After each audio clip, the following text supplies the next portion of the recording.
No, thank you. Sleepy. Come back in an hour. Need sleepy. Please go away. Let me sleep for the love of God! It's now time for the Billy C. Morning Show, part of the Billy C. Boxing Network. Interact with the show at BillyCBoxing.com. Good morning, everybody. We're coming to you live from the Billy C. Studios in Lake George, New York.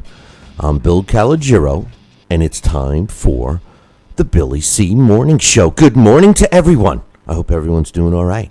We have a busy show for you today. But first, today's show, she's being brought to you by Sal's Neighborhood Pizzeria and Italian Restaurant, located in beautiful St. Simons Island, Georgia. Check out the website and see what I'm talking about, www.salsneighborhoodpizzeria.com, or give my man a call, 912-268-2328, 912-268-2328. The food is fantastic. I love it. We're trying to get Sal to ship us pizzas. Maybe some chicken marsala, maybe some of his specials. I don't know. Check out the website, see what I'm talking about, salsneighborhoodpizzeria.com. Today's show is also being brought to us by JKJ Boxing Magazine. Want a free copy? Don't worry about it. I'll get you one. Just visit our website, www.billycboxing.com, and click on the JKJ Boxing Magazine cover, which is on the right-hand side. And today's show is also being brought to us in part by Tom Molyneux. That's right, it's my book. Tom Molyneux, From Bondage, the Baddest Man on the Planet. Planet. Get yourself a copy now. As a matter of fact, get yourself 3 copies. You know, keep one, mint condition. Give one away, and keep one on the coffee table. You can get a copy of my book, Tom Molyneux, From Bondage, the Baddest Man on the Planet, where all good books are sold, and you can literally get a copy of it right now by visiting barnesandnoble.com or amazon.com. If you want a signed copy, don't worry about it. I'll sign one. Just go to our website, billycboxing.com, and click on the book club section. And speaking of billycboxing.com, he's back. Johnny Blaze Robbins. If you come and check out the chat room from time to time, he's usually in there. But he's back writing for billycboxing.com, reporting for billycboxing.com, and we'll probably be doing some work together in the near future. Now, you know he's from the Nord country, right? That's right, the Canadian side of the Nord country here. And he'll be keeping us updated on the Canadian boxing scene. And we got a new column for him. It's up on billycboxing.com. Check it out. He's got an article about Roman Gonzalez. And he was kind enough to give a book report on Tom Molyneux, From Bondage to Baddest Man on the Planet. So check that out. It's all up there on billycboxing.com right now. And we're going to be talking a little bit about the fight tonight. We got a couple of decent fights on. We'll talk about that. I got some emails to read. We got the WBA ordering Kovalev to fight. That's a little interesting. I got a couple of more quotes from the big fight this weekend. Victor Postal going up against Terrence Crawford. And we have fight results from the land down under. Anthony Joshua's potential next opponent. And speaking of Anthony Joshua, you know, I've been thinking a lot about the heavyweight division. And, you know, especially on the heels of Deontay Wilder's win this past weekend over the human punching bag known as Chris Arreola. And it's hands down, man. It's hands down, in my opinion, the best heavyweight on the planet today, Anthony Joshua. I said it a long time ago that he would control the heavyweight division, and I think it's time. His time is now. I think he is the best, most talented heavyweight in the division today. And joining me right now to give me his thoughts is Sal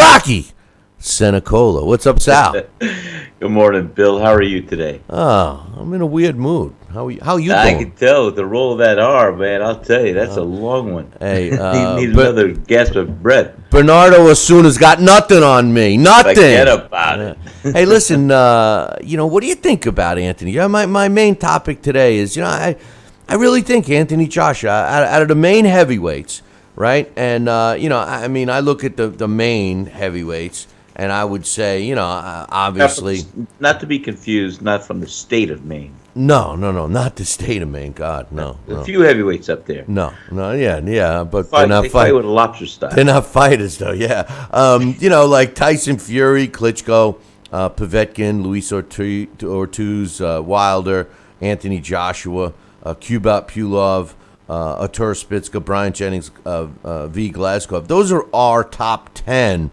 as the BillyCBoxing.com ratings see it.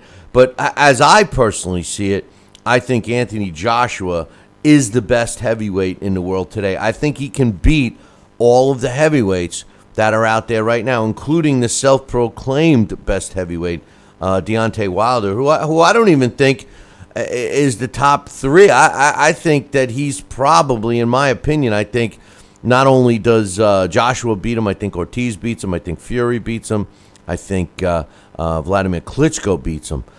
So I think Anthony Joshua is the best. What do you think? Well, as I said the other day, I think that Wilder fight last week was very revealing as to see how many holes are really in his armor there. And I agree. You and I talk about the fight game today. We talk about the olden days. So sure, when I see a fighter that has the pathway, that does a good job, that tries to live like a professional, keeps his body in good shape, tries not to get too much involved with the antics outside the ring that are not constructive or conducive to a healthy boxing career. I love Anthony Joshua. So you see in each weight class, Bill, as I was discussing with you, there are those glimmers of hope, of shining stars that can sustain where we are today in the state of boxing, that I think will sustain the interest and the level of participation by the fans, because these are young, exciting fighters that can carry boxing to its next level, or sustain it to carry on, to continue till we get the blossoming stars of today. And Anthony Joshua is one of those leaders of that pack. He's one of the greatest heavyweights today. I like him very much. He is solid. He's well conditioned. He's strong, and I think he's going to be more and more exciting as we follow his career, his young career. And I hope he's going to be a star that's going to be around forever. I mean, not forever. What I mean, for a long time. Yeah, no, I agree. You got that. And when Yeah. you said revealing, I thought you were going to say that you noticed like a hole in Deontay Wilder's trunks or something. I don't know. When you started when you started with the today and the yesterday and all of that stuff, I'm thinking, oh my God, that's right. Today, It's Thursday. Today is the what is it? Today is the day. Today was the tomorrow that I worried about yesterday. That's it. Today is the tomorrow that I worried about. Oh, jeez, whatever. I gotta write that down. Yeah, today is coin the. that? It's coined. Yeah, it's one of my coin phrases. Today is the tomorrow that I worried about yesterday. But anyway, speaking about yesterday, listen, we try to tippy toe around the political scene because everybody's. This country is probably in one of the worst political turmoils than it has been in quite some time. But it was made official that Donald Trump, who's known for casinos and real estate mogul and reality TV and a really bad comb over and vowing to make America great again, has officially been nominated as the Republican candidate for the presidency of the United States. It's happening through the RNC convention.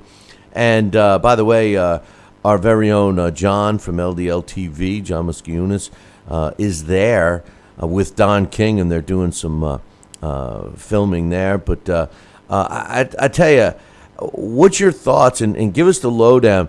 Ted Cruz, who went up against Donald in the primaries, I should say, and got his butt beat. He had a kind kind of run away and go hide under a rock. He stands up before the Republican committee there and refuses to give Donald Trump his support, and he gets booed off the stage. What happened there, man? I know you watched it. Yeah, I saw some of that, and I'm very disappointed in Ted Cruz. I'm a conservative. I'm not even going to say I'm a Republican anymore, but I am a conservative, and I will tell I'll probably be voting for Trump this fall. I will be. It's not going to be probably, but the bottom line is this: Ted Cruz had a chance to try to add to the warm and fuzzy kind of feeling the RNC is supposed to give its candidates and its voting public, the peace of mind that they're all standing in solidarity behind their candidate, their chosen candidate. And Donald Trump did win the candidacy fair and square. And Ted Cruz, they all signed contracts to endorse or to be behind the winning candidate.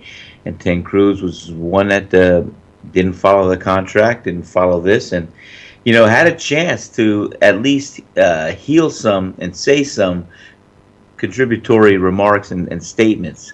And he chose another path. He didn't come out and literally endorse Donald Trump. And he was booed off the stage. As I think that shot a hole in his career politically. Because, if you can't get with the program or do what you're supposed to be expected, how can people trust you in the future? So I think he's going to be falling wayside and in the politics of tomorrow, possibly. And to the credit, Newt Gingrich came to bat at the microphone next and tried to save the day, and I think he did with his paraphrasing and reconstructing the tone of the convention by saying, "Hey, Ted Cruz did say vote with your conscience for the best leader who can uphold the Constitution of the United States of America."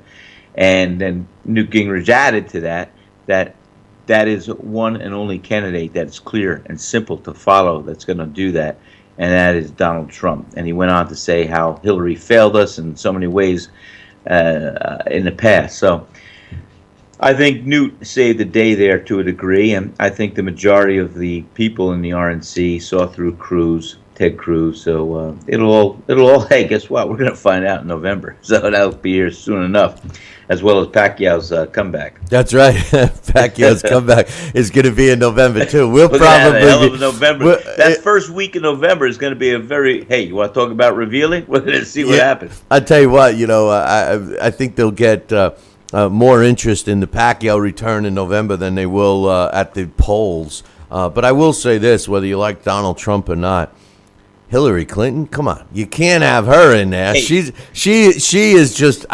I mean, talk about a criminal. I don't understand how someone can. I don't even understand how someone could vote for her in line of what's been publicized and been proven fact. But if you throw all of that away, the one thing that Benghazi whole situation, I know, to me shows that she would be a weak leader. And right now in this country, and not to get off boxing topic, but right now in this country, what we need is strength. We've been slapped around like a 1 in 25 punching bag. We've been slapped around worse than Chris Arreola got slapped around last week in the world today over the last 8 years. I mean, it's embarrassing to be an American, and I get to talk to people from other countries quite frequently, and I'll tell you the truth. They feel I met a couple from England last week that actually, in light of all of the stuff going on in England, in the UK, with their whole situation, they said, we actually feel sorry for Americans because of what the rest of the world is looking at us upon as just being a joke. We were used to be a world power. Now we've become the whipping child. I don't know, man. It's and Hillary, come on. Anyway, we better stop that before. I'll just say this. Well, There you go again. Yeah, That's what we need in the White House. that's Another Ronnie Reagan. Can't they? Shoot something into him and bring Hey, him back? what one statement. I got to give credit where credit's due too. No matter how you feel about Donald Trump, when I see kids rallying behind and all speaking so favorably about the parenting and about how they respect their father and love their father, I mean, you got to say something about that. He did something right in that level too, and that's really a good measure of success. How good of a parent can you be? And that's a good measure of success of what's going to happen with the generations to come. And when I heard his son say his statement, it's clever. It was very right on when he said, "Well, at least Donald Trump signs the front of the check, and Hillary's used to signing the back of the check." Yeah, that was great. Well, I tell you the funny thing too is that how do people brush under the carpet the fact that Middle Eastern countries, it's been found out that have been slipping money into the Clinton personal accounts for almost a decade for them to help with pushing things through to help them. I mean, listen, we need somebody that's looking out for the United States. And, you could say what you want about Donald Trump, but, I like the fact that he's a businessman. Me too. And the Me fact that, if he's going to be looking out for business people, that's what we need. Everything is being outsourced now. We have the weakest labor force in the history of the United States right now. And half of them aren't even working anymore, whatever. Well, and that's what's so alarming too, is that 50% of the voting public are receiving some type of government check too. And we could say all we can about politics. I'm gonna stand behind Donald Trump. I want a businessman who can lead this country. I want, a true leader. I had a manager in my old Sun Life of Canada days as financial representative, and he would always say, a leader can't be a friend to all and a foe to none. You got to stand up for what you believe, and it's so true. What do you think of Pence? And you know what? This country is the greatest country on earth, and you got people here who say they hate this country, and you got others that no longer respect this country because we used to be the leading power of the free world and everything else. And what's happened over the last 8 years has really turned us down and around. And there's some people that think we're resembling more of a third world country in a sense, and that's because we are so torn apart on so many levels, and we need to be united. We need to stand strong and proud because this is still the greatest country in the world. And you can ask anybody that doesn't believe that, then get the heck out of the country. My country 'tis of thee. No, but what do you think of Pence, real quick? I got to read some emails, but what do you think of Pence? Pence, I like Pence. And you know what? Who is he? I never heard of him. He's a good counterweight balance to Donald Trump. Hey, listen, they're a perfect pair. They're the odd couple of the future. I'm not as big on the politics as you are, but I never heard of the guy until he was announced as the running mate. I'm like, who is this guy? What did he reach into a bag and just pull out like a whole bunch of names and go, the winner is Pence? You know what's so neat though? I'm going to tell you right now. I'm gonna put it out there. Politics has become a big business, but it also, for one to throw their hat in the ring of the world of politics today, you got to put your seatbelt on and hold on, because guess what? You're going to be vetted through the chainsaw and everything else, and you know what? Your life is no longer your own. You are a public servant, and I mean, think about on this level. Does Donald Trump really need this in his life if he wasn't so passionate? This guy doesn't have to do a thing. I mean, he's a constructive type A personality, which I like. He's a doer, not a whiner. He's a winner. He's not a whiner. So I want a winner in office, not a whiner, not somebody that's got to apologize to other countries for our mistakes or whatever we're going and leading. I want to stand up proud to be an American and have a leader that feels the same way and be proud. So yeah, so in other words, I think that's what we're going to get Donald Trump. So in other words, if he look at Pence, if he hits the button, he hits the button and he launches the nuke and it wipes out a country by mistake, he's not going to say, I'm sorry about that country that used to be there. You know what? Hey, shit happens, man. I leaned on the button, okay? Okay, move it on, move it along. If they weren't producing anything for us anyway. But anyway, we're just giving them $38 billion a year anyway. Yeah, let's just rebuild it. Let me read it. Let's get back to boxing. Let's read an email. This is from Jesse. He says, "Hey Billy C, unbeaten KO artist Jonathan Guzman." From the Dominican Republic, acquired the vacant IBF junior featherweight belt as he displayed superior power in dropping Shingo Wake. What's your thoughts on Jonathan Guzman? I like Jonathan Guzman.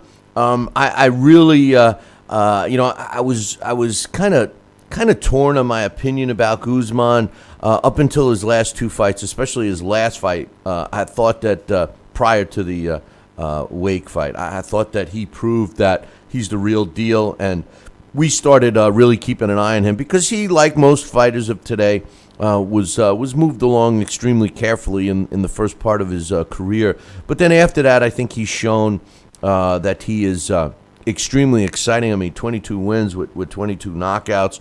He goes in for the kill. I like him, and I'm looking forward to another young fighter that could change the complexion of the sport by fighting in action-packed fights, and I believe that that's what we need big time. He says, also, I think Jarrell Miller will be in a fight versus Fred Cassie. I can't believe Miller is talking so much garbage when he hasn't accomplished anything.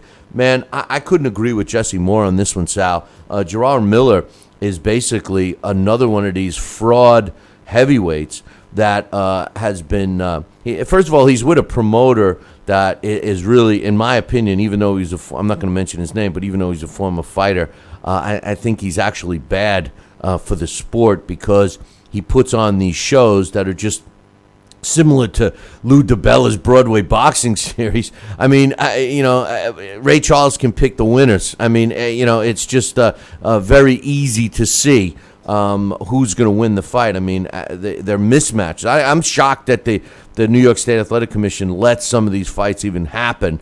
And Jarrell Miller is one of these heavyweights that has never been in tough. And I agree with Jesse. I think Fred Cassie will give him a tough fight, big Fred Cassie. And I think that some of the comments that Jarrell Miller has made about the rest of the heavyweight division is complete nonsense. I mean, listen, I'm critical of Deontay Wilder, but I got news for you. As a fighter, Jarrell Miller has nothing negative to say about Deontay Wilder. He's calling out Deontay Wilder. I don't know if this is a sign of a guy that's looking for a quick payday or if it's a sign of a guy that's got a screw loose because he clearly is not at Deontay Wilder's level, or if he truly believes that he can win. I mean, did you see some of the comments Jarrell Miller has made, Sal? No, I haven't, but I'm going to start paying attention to that and see that right away. Nah, don't waste your time. Don't waste your time. Well, that's why I didn't want to waste my time. But you know what? You're right. With the heavyweight division in the state that it is, we need some of that cream to rise on top instead of being the pretender. Let's see the contender.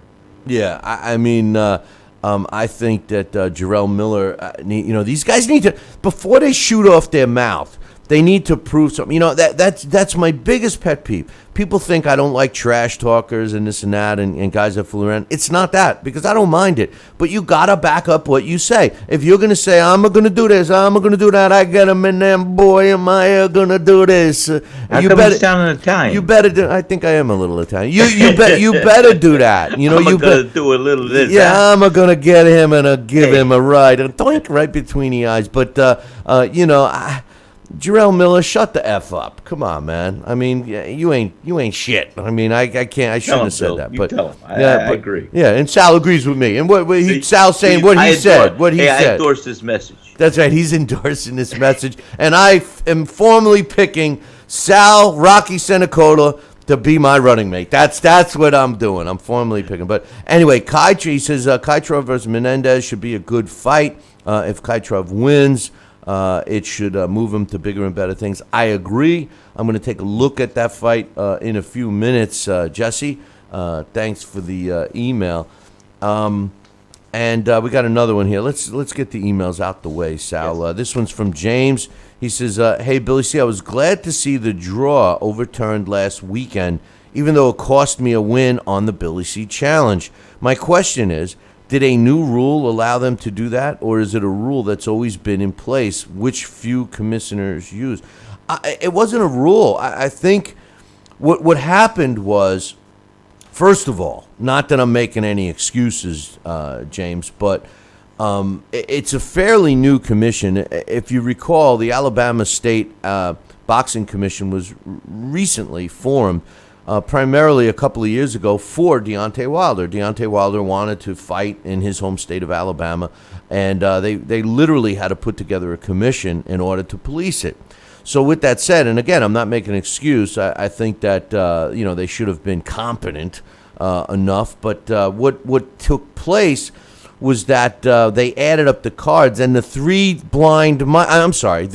judges that were in charge of that fight didn't know. I guess they all came late to judging 101 class. They didn't know that when a referee deducts a point, that they were supposed to deduct it from their own scorecard. So in other words, if Sal and I are fighting and Sal wins the round 10-9, and but he gets deducted for hitting me in the you-know-whats, right? The score would be, the way you're supposed to do it is you score the fight, so Sal gets 10, I get 9, then you deduct the point from Sal, minus 1 point. So that round becomes scored 9-9. Okay, that's how it's supposed to work. And apparently the three judges did not know that, so they thought that the points were going to be deducted at the end. And when they added it up, and, when the powers that be with the Alabama State Athletic Commission took off their socks and shoes and added it all up, they said, wait a minute, we're missing the point deduction. And then they realized that the judges did not deduct a point. So when they went back and adjusted those cards, the final score came out the way it should have. And I don't even think that fight was as close as the scores were, Sal. No, I agree with you, Bill. I don't think it was that close at all. Not to be in question anyway, as far as on the judges' cards. But boy, I'll tell you, there they go again. Yeah. Well, I kind of, as much as I'm being critical of the Alabama Commission, I'm kind of glad that they double checked, and they yes. got it right. I mean, for all intents, right. The end result was correct. Well, for all intent purposes, they got it right. I mean, I don't, like I said, everybody is entitled to their own opinion in terms of the fight, how the fight went. But at the end, the right guy won. So there was no rule change. They just had to take their socks and shoes off. But anyway, thanks for the email, James. One last one from your favorite viewer and listener, my man Joel. He says, "Hey, right, Billy Joel. C. With Joseph Parker beating Solomon Hamono by TKO in the fourth. I love the way Joel likes to get the whole report in. Like he steals the steam. I was just going to talk about it, but since Joel is reporting on what took place, he's contributing in New Zealand this morning. He says with the Hamono fourth round stoppage this morning, our time. Who would you like to see him next? Take a stay busy fight until he finds a top level heavyweight, or go right in a fight with Anthony Joshua? Personally, I thought that the fight. Maybe I'm wrong. Maybe I read something wrong. But I thought that the next fight for Anthony Joshua was indeed Joseph Parker. I thought Anthony Joshua was actually ordered to fight him since he was the number one guy in the IBF, and the IBF is the title that Anthony Joshua holds. So I thought that fight was already going to happen, assuming Parker got by Hamono, which he did. And by the way, he improved to 20-0 with 17 knockouts when he stopped Solomon Hamono in the fourth round. Hamono drops to 24-3 with a couple of draws. Keep in one mind, Hamono, he's no spring chicken, Sal. He's 40 years old, Hey, I like that. An older fighter. Look at that. Imagine that. The official time, 1 minute and 35 seconds of round number 4. So we'll see what happens with that one, man. Again, I just to follow up with our topic today, Sal, I think Anthony Joshua is the best heavyweight in the world. I'm looking forward to seeing him continue to dominate and take over the division, because I see a young fighter that seems to be getting better and better and better each time out. I agree with you, Bill. He does. He's a student of the squared circle, and he improves with every fight, and he is dominating where he can. And I'll tell you, we're going to see a well-rounded, all-around, evolving champion that's going to sustain the level of interest here in the heavyweight division for a while. Yeah, and I don't like. I've said it a million times. I don't like to say, a fighter's still developing once he gets, the title around his waist. But in in Anthony Joshua's case, he had that opportunity to fight for the world title, and you can't turn it down when that opportunity comes a knocking. And he took the opportunity and won. So he is a world champion, but I personally think he's the best heavyweight out there, and it's kind of, I guess, scary for other heavyweights, but a pleasant situation for us fans that he's still developing, and the kid is going to get better and better. And if I'm a heavyweight out there right now, I'm a little nervous because assuming he gets better, He could be a dominating force in the heavyweight division for a long time, Sal. And I hope he is. He's a good guy. He really seems to be a good kid. And as we said, he's under 20 fights, professional fights. He still had a world of amateur experience and gold medals here and there. But I think, as you said, in the pros, it's a different game from the amateurs. So if you have less than 20 fights, you're still honing in and learning your craft with each fight. But, by the time you have that 20, you're seasoned enough to feel well-rounded. And he's right on that cusp. And he's going to be a force to be reckoned with. And I think he's going to sustain his success for a while yet. So I'm very glad to see a guy like him in the boxing game. Coming up in a couple of weeks, the second part of the preliminary matchup that we want to see in the light heavyweight division between Sergey Kovalev and Andre Ward is going to take place, and that's the Ward versus Alexander Brand fight. And then we know that the contracts have already been signed, assuming both fighters got by their stay busy, preliminary, whatever fights. Kovalev already has gotten by beating Isaac Chilimba, and like we just mentioned, Andre Ward will be fighting and beating up Alexander Brand in a couple of weeks. And then they're scheduled to fight this fall.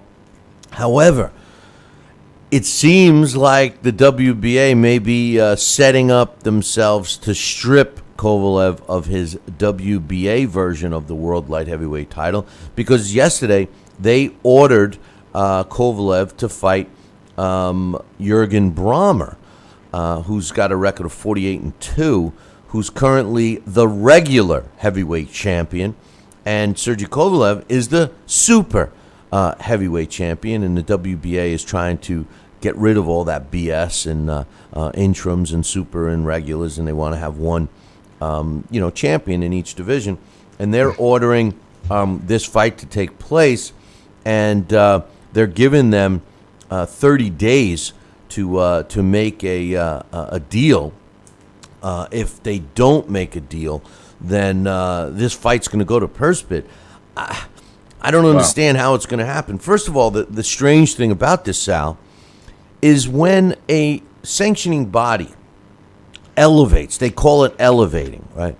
So if you have the regular title, and I have, if I have the regular title and you want to fight for it, they do what they call elevate me, and I become a super champion. Then you fight for the regular title and you win. Okay? Are you kidding?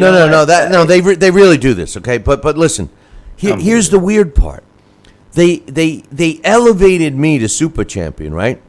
But then I get put on the list as a potential opponent for you, for the regular champion. And that's what's happened with Kovalev. Kovalev was elevated as their super champion. Now he's on a list as a mandatory challenger for the regular champion. I mean, it doesn't make any sense. And I understand that they're trying to do a good thing, which is get rid of all this BS, right? But, it seems to me that what's going to end up happening, because we already know that Kovalev versus Andre Ward is set unless something crazy happens and Andre Ward loses his fight against Alexander Brand. This fight is already set for the fall. This is a fight that everybody wants to see. It's going to be a big pay-per-view event. I mean, what are they trying to do here? Are they just trying to rock the boat? Do they want another champion? I mean, Jürgen Brähmer, no disrespect, this guy's well past his prime. He has been fighting decent opposition, but he's not going to be a match for Kovalev or Andre Ward for that matter. No, not in the same ring, not in the same class, not in the same level. No. Absolutely. Wow. It's frustrating, Bill, because this is the politics of the game. It's always been evident, but Boom Boom Mancini said it best when he said, "Hey, there's only one world. Let's get one title." Well, I mean, listen, to defend the WBA, they do appear to be doing that, but if they for their own sake, right? But if they really want to make, well, I mean, listen, let's make no mistake, all the sanctioning bodies are out for themselves. I don't care what they act and what they say and what they do. They're all out for themselves because boxing and the fighters themselves are the cash cows, moo for the sanctioning bodies. But in this particular case, they have to put an asterisk. You got Kovalev, who and Jürgen Brähmer could fight the winner of Kovalev Ward, but you can't all of a sudden put a time limit. Even though this negotiation period supposedly expired in May, so in their view, they've already given Kovalev an extension. But, I mean, in lieu of a fight that all the fans want and a fight that's going to help propel boxing in the direction we want it to go, which is up between Ward and Kovalev, why would you put a wrench in the pot? I don't get it. There is no sense of that whole thing other than self-gain, self-promotion, and not looking out for the sport itself. And I'll tell you, it's a shame. It's a shame. It's like when I was fighting, it was like all of a sudden these titles started appearing. I mean, sure, I was supposed to fight who was it? Kenny Bazemore for the USBA title. Okay, which is another version of the NABF title, and then there was a world title. Then all of a sudden they threw in there the I think it was the Intercontinental Championship title. I don't know what it was, but I mean, it was like, okay, they're going to come out with more and more belts. I knew it. I said right then and there, well, there's going to be a bunch of belts available real soon. Well, and I agree that there's too many, and you were right, obviously, with your prophecy. But those belts, USBA, NABF. Those are more like regional. They're not world. They were credible. They were credible. They were United States Championship belts. But what I'm saying is that's what they were. USBA, United States Boxing Association. There was a United States of America champion. Same thing with the USBA. That was the United States and NABF, North America. So you had two divisions that recognized a champion of the United States of America. Yeah, but that was fine. But they're part of, like the NABF is part of. They're part of there's a subdivision WBC, of like the right. WBA or right. WBC. Exactly, and so that's just another way of those guys making their sanctioning money, but it gives you a different level of a belt. But they got out of hand. They went from that to youth division belts and pre-championship belts, interim champion of Muay Thai, recess, super champion, gold-studded champion, diamond champion. We'll have a see platinum these belts available in the stores. Yeah, we're gonna have a platinum Today's champion. Yeah, we'll have the platinum champion next. I know.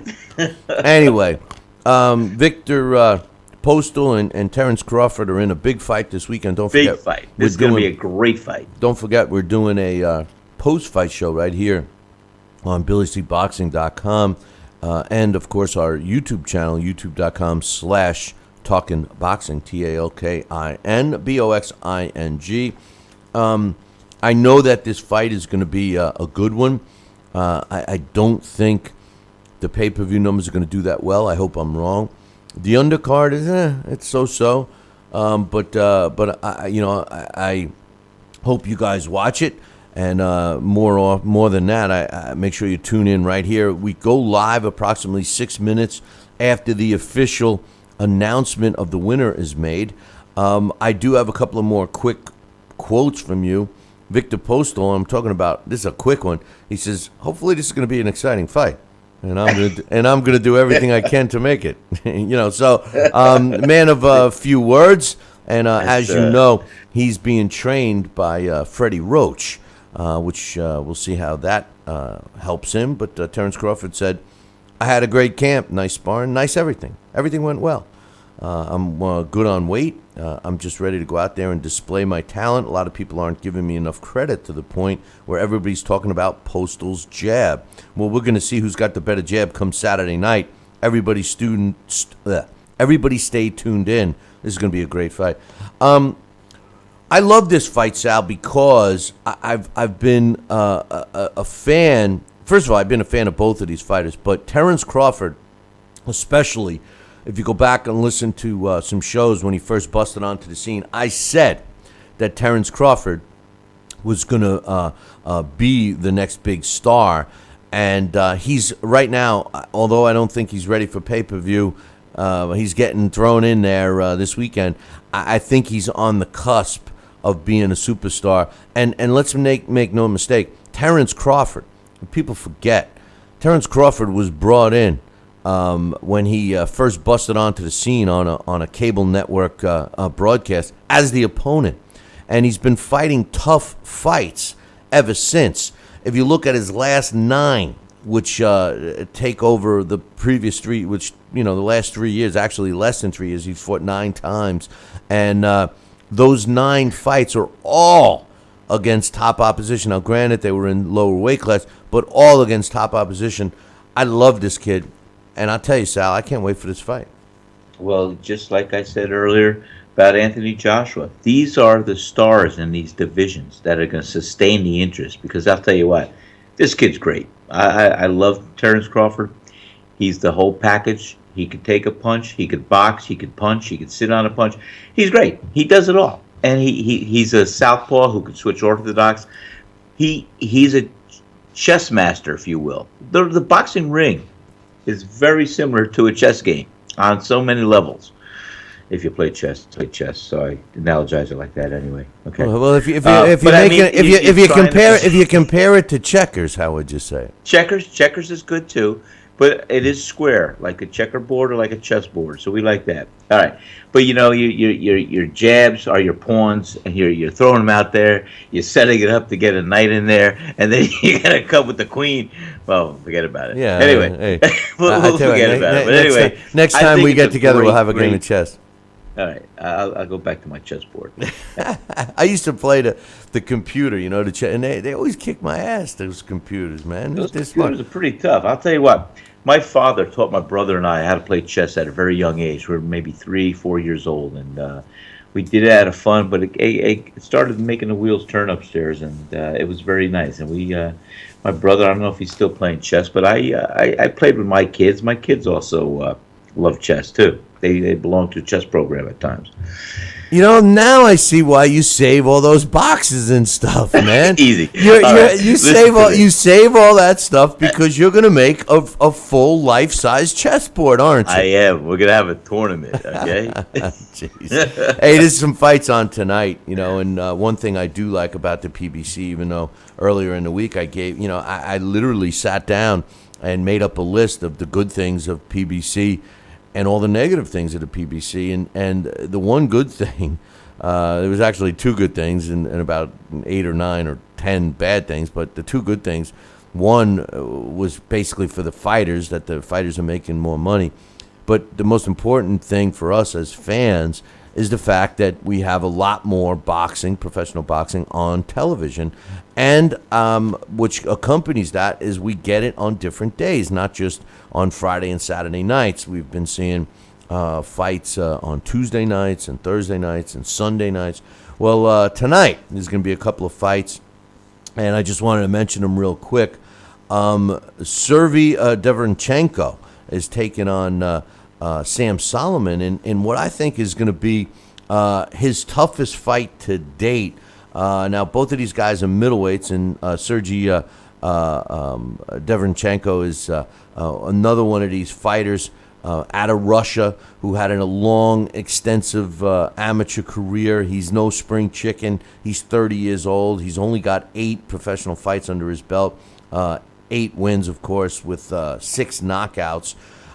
He's currently ranked by the computer system at number 24. We at Billy C Boxing, we have him ranked, the computer system has him ranked at 45. We at Billy C Boxing and our rankings, we have him ranked higher than that at number 24. He has fought some decent opposition, but carefully opposition that looks good on paper, but winnable fights like Jesse Nicolau and Elvin Ayala, who was a former world title challenger. He did well for a while against Arthur Abraham. Vladimir Bosse, who was a former football player who fights out of Rhode Island. So he's been in there. They call him the technician. He's 5'9". He's a good fighter. He weighed in at 159 yesterday for tonight's fight. Now he's taking on an experienced guy, 42-year-old Sam Solomon, who's a former world champion. The computer doesn't rank him because his last fight was over a year ago, and that was in the end of June against Dominic Wade, in which he lost a very close and controversial split decision. But we have him ranked at number 15.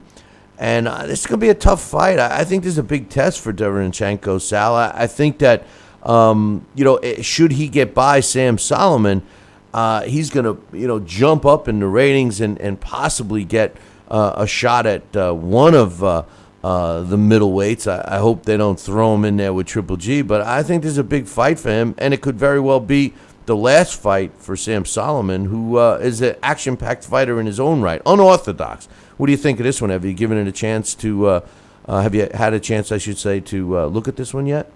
Just on the surface, and you're right. Solomon is a bag of not tricks, but he does punch from all angles. He's a experienced veteran, and I think we'll see his skills and his experience in play tonight. And I think Derevyanchenko is the young bull coming out, and I think if he keeps a clear head and tries to box and utilize his tools that are getting him in this position, he could be a good force to reckon with if he gets past Solomon. I think it's going to be a good contrast, good style fight. I think it's going to be worth watching. So I'm going to definitely pay attention to it. Derevyanchenko's nickname is the Technician. And I like that. Yeah, I like it. And he's a compact fighter. He fights very I don't want to say stiff, but he's textbook. His form is good. It's solid. He's the armadillo of boxing. He's there protecting himself. I don't know, how's the armadillo fight? I don't know. But anyway, they see if they lose. I know one thing. The armadillos they lose. They lose when they fight cars. I gotta tell you this. I love the South, and I transplanted my family from New Jersey down here, and I'll never forget the first time I saw an armadillo that was unfortunate enough to try and go against a car. That's what I was just gonna say. That's what I was just saying. They try to challenge cars, and that's how I see them on the side of the road, dead. And I said to one of my new neighbors, Dave, when I was first here, I said, Dave, you see that armadillo on the road? He got hit by a car. He looks like he's on his back. And oh yeah, Sal, don't worry about that. We call those possum on a half shell. Possum on a half shell. That's pretty funny, actually. Well, Derevyanchenko is Giving up some reach. He's given up 2.5 inches of reach despite being a half-inch taller than Solomon. Solomon fights small, and it's going to be interesting to see if Deverenchenko can keep his textbook stance in play, because Solomon is an unorthodox guy. He comes at you wild, and it's going to be interesting to see the ring generalship of Deverenchenko tonight. So I'm looking forward to that. Now, the other fight on the card is equally as important, I think, for both fighters. When you have Levgen Kaitrov going up against Paul Mendez. These two guys are much more similar at the stages of their careers and age and everything else. Levgen Kaitrov is 27 years old. The computer has him ranked at number 15 in the world. We don't have him ranked. We don't even have him in our ranking because he just hasn't gotten to the point where, we think he should be in our rankings. He's 13-0 with 11 knockouts, 5'11" with a 65-inch reach. Now, he does fight Paul Mendez, who's similar with all of his stats. He's same age. He's 27 years old. He's 6'1", so he's got an inch on him. But his reach is way longer at 76 inches. Unless that's a misprint, but he's 19 wins, 2 losses with a couple of draws. Does have a little more experience in terms of rounds. He's got 132 rounds versus Kaitrov's 13. Now, I've seen Kaitrov fight a couple of times, and to be honest with you, the fight I saw against Chris Chapman at the Turning Stone, he was not doing too well in the beginning of that fight. Got cut really bad and then came back and won. When I look at Mendez's resume, he's got some decent wins against good opposition, journeyman-type opposition. So I think it's going to be an interesting fight. I think Paul Mendez is going to give Kaitrov all he can handle. Arguably, and I don't even think you can make that much of an argument, I think that Mendez will be the toughest opponent Kaitrov fought. And, like Kaitrov, we don't have Mendez ranked either, despite the computer having him at number 35. So the computer is leaning towards Kaitrov. What do you think, Sal? Well, I think it's going to be a good fight. I mean, I would like to learn a little bit more about these fighters, and hopefully tonight I'll get a good view of what they can bring to the table. And, we got 2 different styles and a little bit of experience here and versus none. And it should be a good contrast. We'll see who's going to step up and be dominant. Yeah, the thing that I remember about Kaitrov is, everybody dying to see him. They wanted to go, he's going to be an action-packed fighter. And he was kind of lackadaisical, the fight that I saw in the beginning of the fight anyway. And, he seemed to, the motivational part was what the corner was working on each round. And then once he got cut really bad, it kind of woke him up a little bit, and he ended up getting kind of a quick stoppage against Chapman at the Turning Stone. But nonetheless, he's he's in a big fight tonight. He's in a real fight against Paul Mendez. So the 2 fights that are going to be broadcast on the PBC tonight they both are good on paper, and I think they start at 8 p.m. I don't even know. I think they start at 8 p.m. So I'm going to have that on at the restaurant. So we'll look at those fights on that little teeny TV. Since you took out the big one, easy. Well, I sent back. I had that beautiful 70-inch clear Vizio that was great that we saw the fight on a couple weeks ago. Yep. And I'll tell you, it was just too much in my restaurant. I was going to show movies, but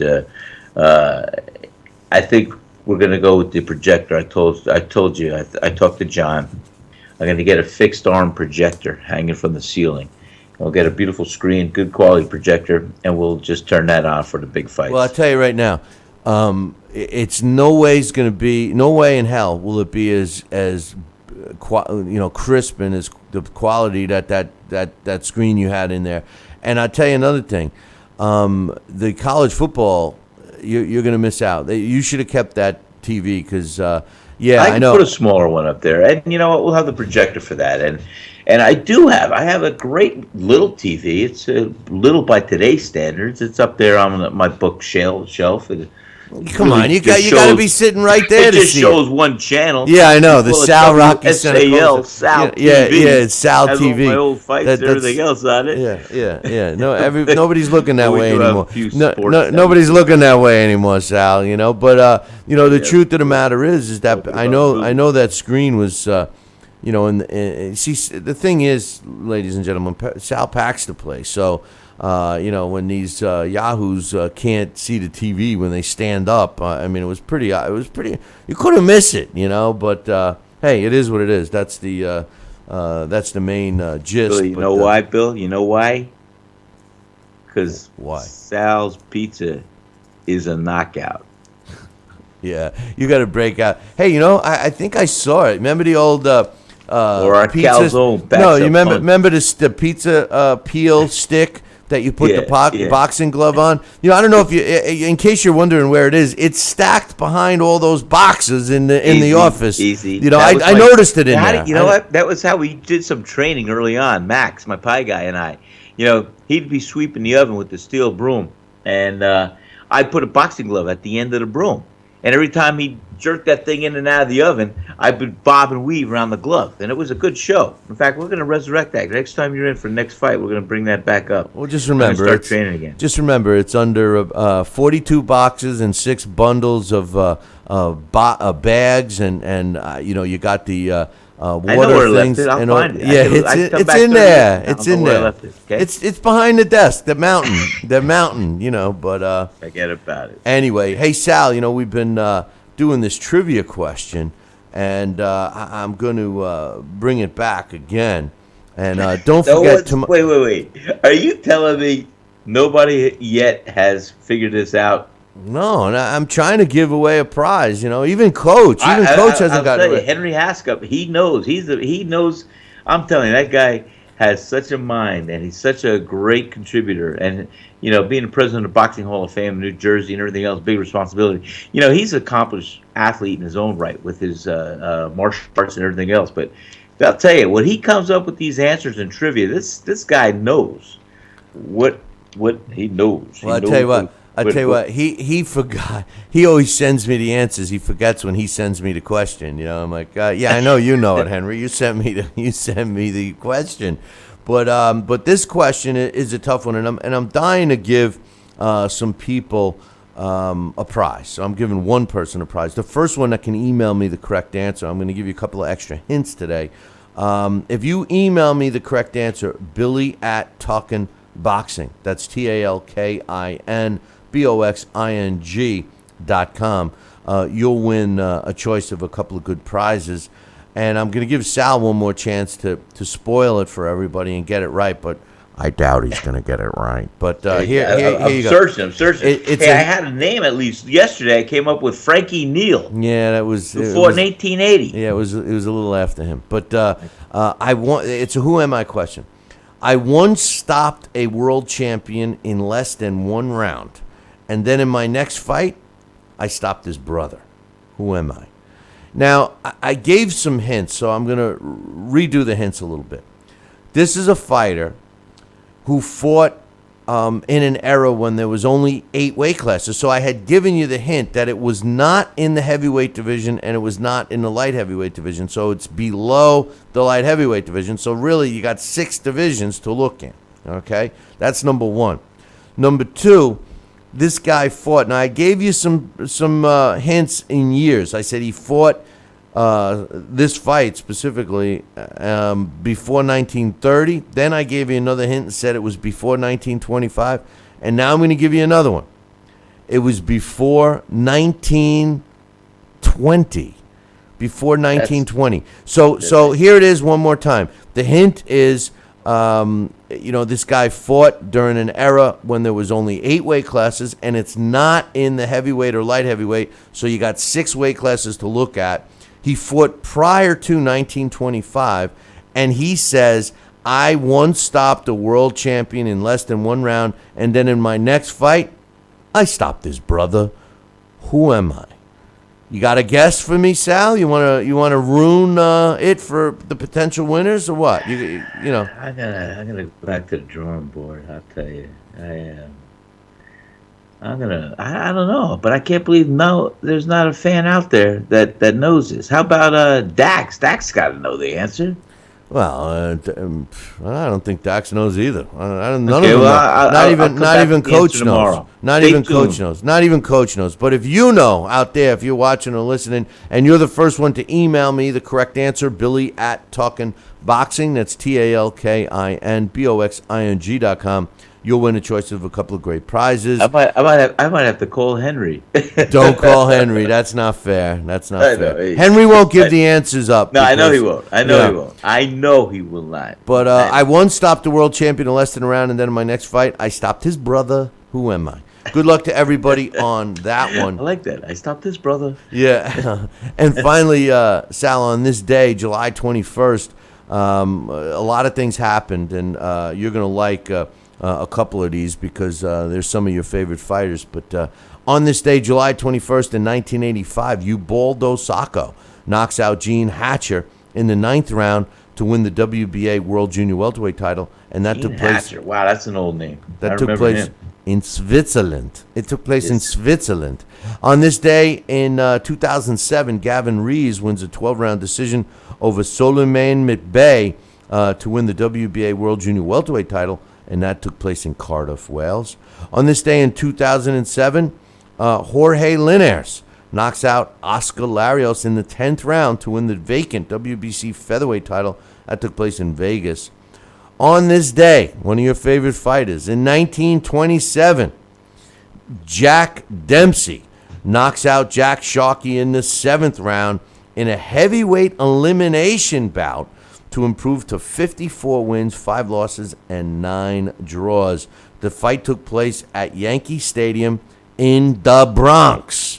An See, if elimination. you asked that as a question to me, I would have came out my canned answer. That's right, 'cause Or you I've been always- right several times with Jack Dempsey. Every answer you have is Jack Dempsey. How about on this day in 1989, Mike Tyson knocks out Carl the Truth Williams at 1 minute and 33 seconds of the first round to retain his world and his WBC, WBA, and IBF heavyweight titles, and that took place in Atlantic City, New Jersey on this day in 1989. And finally, on this day in July 21st in 1941, the best ever, Sugar Ray Robinson wins a 10-round decision over Sammy Angot to improve wow, to 21. Sammy Angot. Listen to That's an this. old name. This is how early this was in Sugar Ray's career to improve to 21-0 in a lightweight matchup in Philadelphia. Now remember, Sugar Ray Robinson really busted onto the scene and is regarded as the best welterweight ever to put on a pair of gloves. First of all, he's the best all-around pound-for-pound boxer ever to lace on a pair of gloves. The best ever, Sugar Ray Robinson. But he was known for his welterweight. He was undefeated. Nobody ever beat him all the way up until Jake LaMotta beat him for the first time. But that was as a middleweight. But, a lot of people forget that he fought as a lightweight for a while, moved up to welterweight, dominated the division, then actually retired from the sport of boxing, went dancing and stuff like that. He was a tap dancer, a showman, and then came back He as a middleweight. skipped right over to the junior welterweight or super lightweight division? I'm joking. They didn't have Hey, one back then.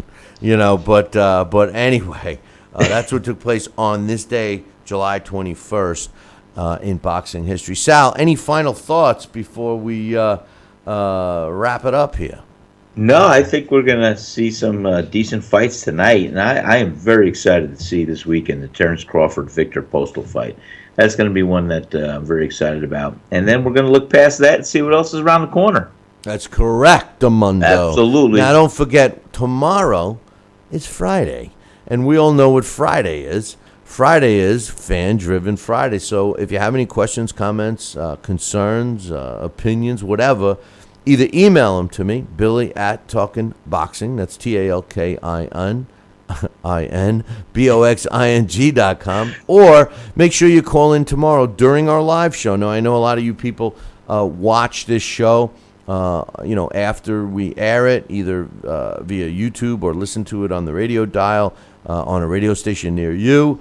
But the live broadcast, which airs 8 to 10 a.m. Eastern Time, we do open up our phone lines to get your thoughts on whatever, and we'll comment on them and give you our thoughts. But we stick around for as long as you guys keep us here. So Sal and I may have a short day, or we may have a longer day. I don't know. These last couple of weeks, we've been cutting the show a little short, a couple of times during the week because there's just not much to talk about with boxing. And, as you heard in the beginning of this show, Sal and I really don't want to start talking politics because, we could go on forever. Oh, I do. You do want to talk politics? I like talking politics, yeah. I know. They say that there's two things you should never talk about on a radio show. I know. Politics and religion.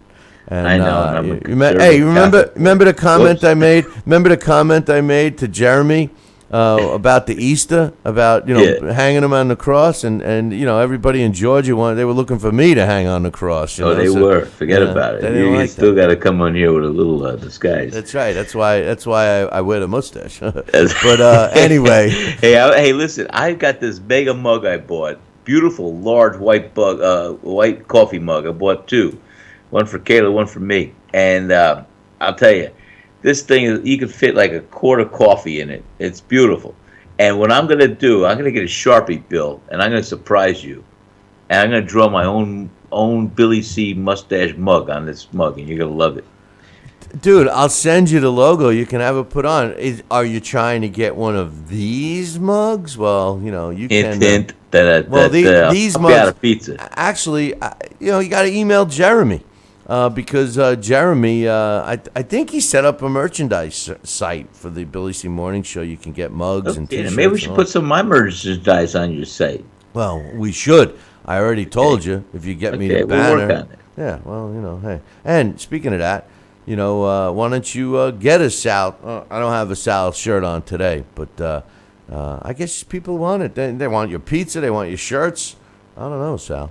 Yeah. I'll tell you, I'm very humbled by it, and I'm grateful because, I love doing what we do. We want to make the best we can, and we're passionate about being a champion of food and pizza and being the world's best pizza. So that's what we strive for every day. We got the old recipes right from Italy that my family's been using for generations, and I'll tell you what, Italian food and pizza, that's what we do, and we're going to make sure that you're pleased every time you get it. So thank you.